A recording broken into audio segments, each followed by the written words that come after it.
This is the Dog Savant Podcast with your host, Brett Endies.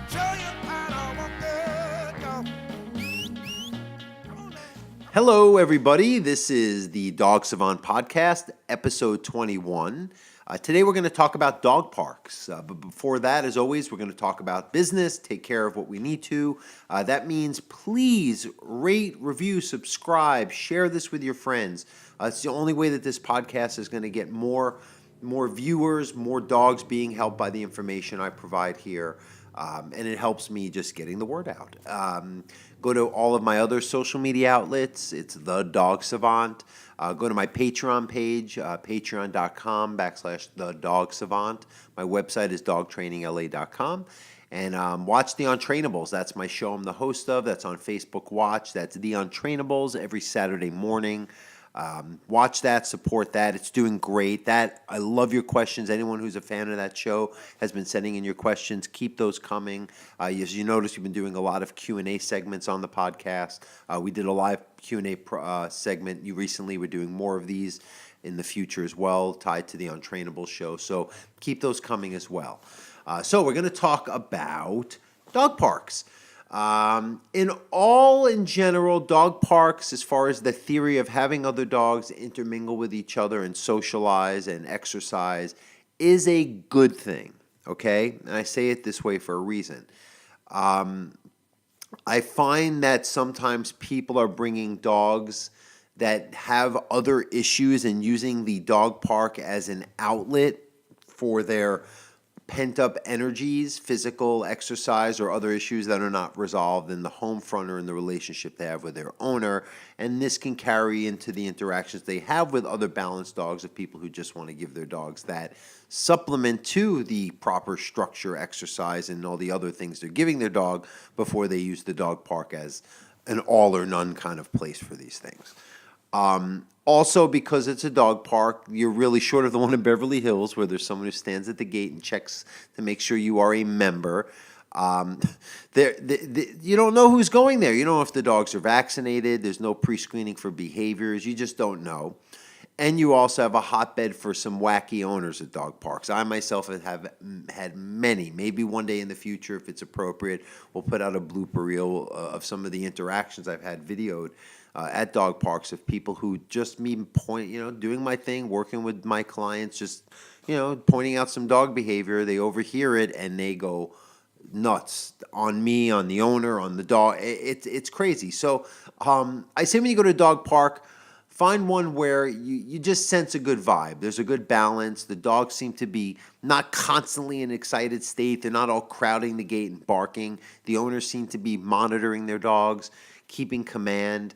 If there's a behavior and imbalance, they're checking it.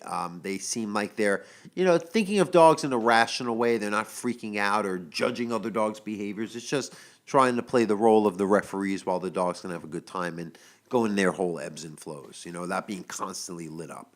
A lot of parallel activity where they might just be laying around together, pauses in the play where they're just grazing or sniffing, just next to each other, not constantly engaging.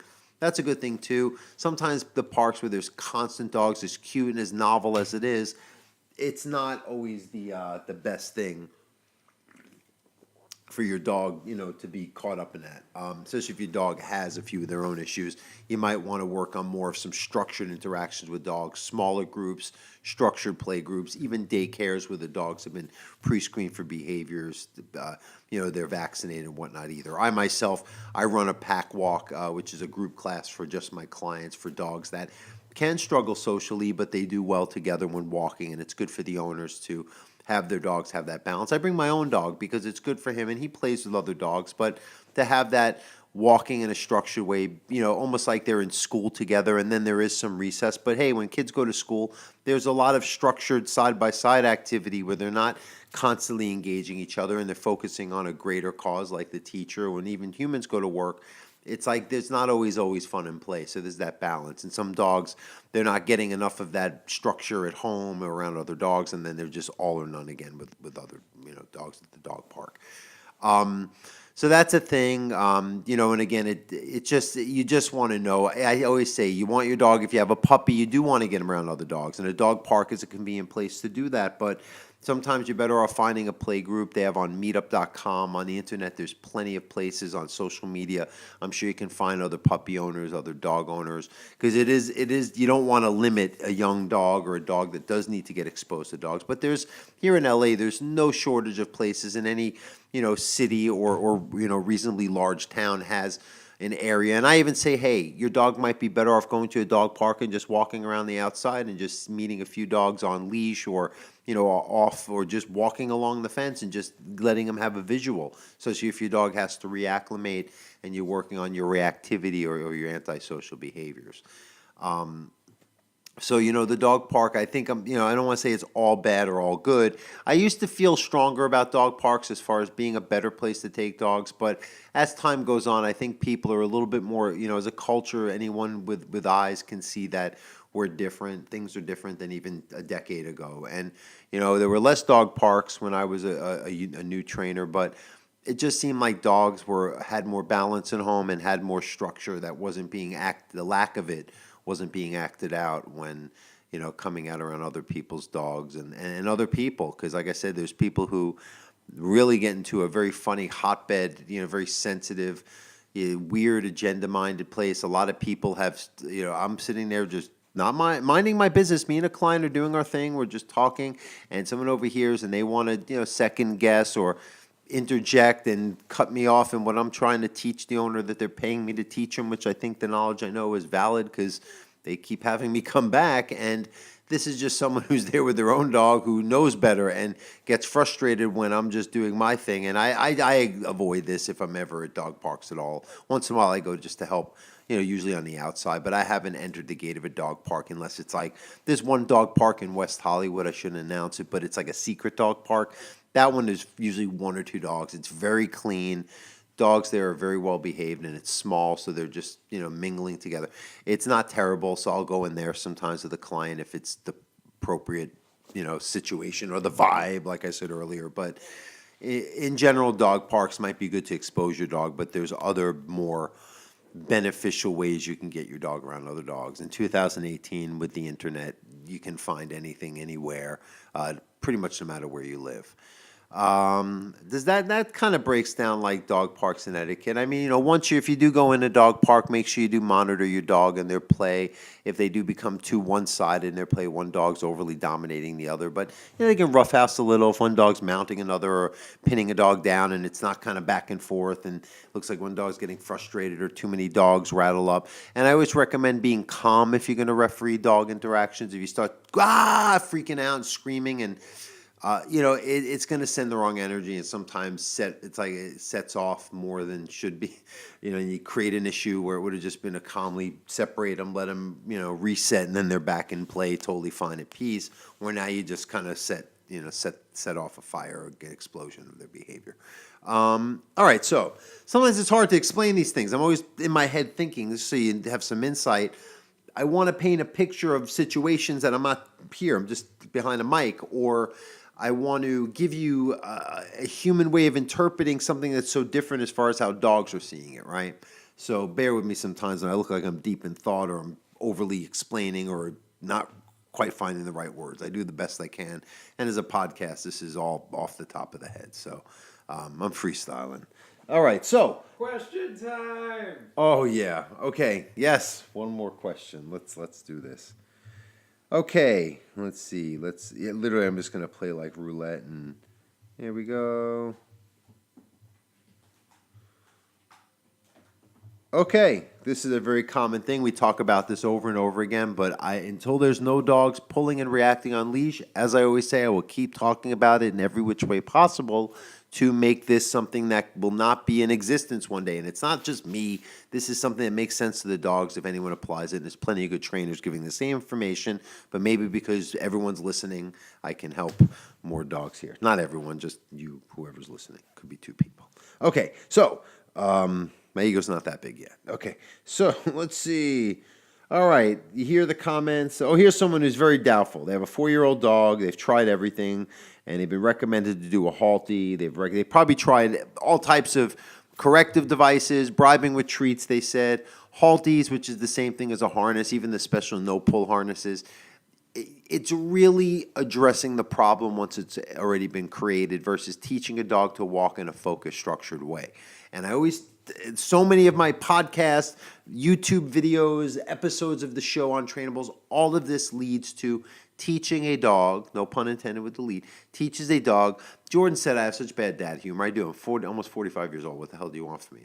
Okay, I try to be, hey, that's how I am. So you need to promote a dog to be focused on a leash when walking. They need to learn a heel, a let's go, or walk with me. I don't care what word you use. They need to learn to focus and have their mind and body in the same state when walking. And then they get released for potty break, socialization, exercise. But the majority of your walk should be focus-based, and you can promote that by building that muscle. And it's an instinct to stay with you. You can reward it once they accomplish it, but a lot of it is drawing this energy and this focus towards you by giving them this ability to walk with the properly fitted collar up high behind their ears, not something that falls low on their neck or their chest, that no matter how much you try to get focused, they want to pull against it. And you get their attention, if you're standing there, towards you through this pressure release, whether it be a slip lead, whether it be even a buckle collar, if you can get lucky with certain dogs up high. You can use, of course, a star mark collar that we use a lot on the Untrainables. You can use a pinch collar if used properly. Not a fan of metal choke collars. I wouldn't jump to something like an e-collar. And then the passive devices that are just kind of, going to create discomfort or physical restriction when they're not using it, although it might remedy the walking like a little Band-Aid. The problem's still there. I like to use these abilities to draw focus associated with the walk in these commands like heel, let's go, teaching a dog to walk at your side and connect and not have that mental rubber band drawing them ahead all the time that leads to everything else that's a leash-based issue. So that they just have that conditioned into them, because then you can start rewarding that when you promote that. And it's a lot of this energy reconnection. Probably need to promote a lot more of that around the house too, because a lot of people want a one-shot deal when they're training their dog, and you need to teach your dog how to, promote. It's like if I want to go exercise a certain muscle if I'm playing a sport, well, I might want to go to the gym or work on those muscles so then when I'm actually applying it in the sport, it's ready to go to that next level of expectation or can actually handle what I'm putting upon it.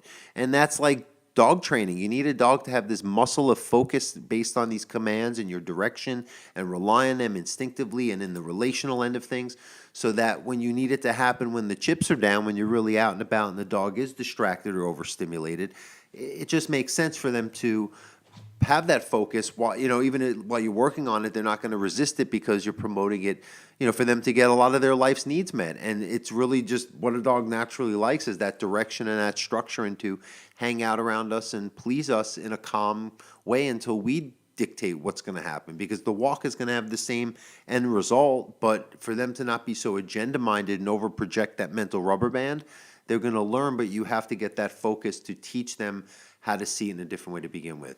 Okay, I explained that one like 8 ways, but I hope that makes sense. Walking, it's so misunderstood why a lot of these, not just walking, but a lot of these dog behaviors, because they don't see the root sensory or instinct or relational based cause of why they happen, and they're just symptom solving. They're just putting a Band-Aid on the problem, correcting the behaviors too strongly, or ignoring them altogether and only rewarding when the dog doesn't even have the opportunity to experience something that could teach them how to learn and grow from it. So anyway, hope that answers your questions. Again, stay tuned for an episode every Monday here on the podcast. New episode of the Untrainables on Saturdays on Facebook Watch. Subscribe to the podcast. Share with everyone and send in your questions. Send in your video. Just let everyone know, and thank you so much, everyone, for watching and supporting all my shows and everything I'm doing. Train your dog, love your dog, lead your dog. Have a good day, guys.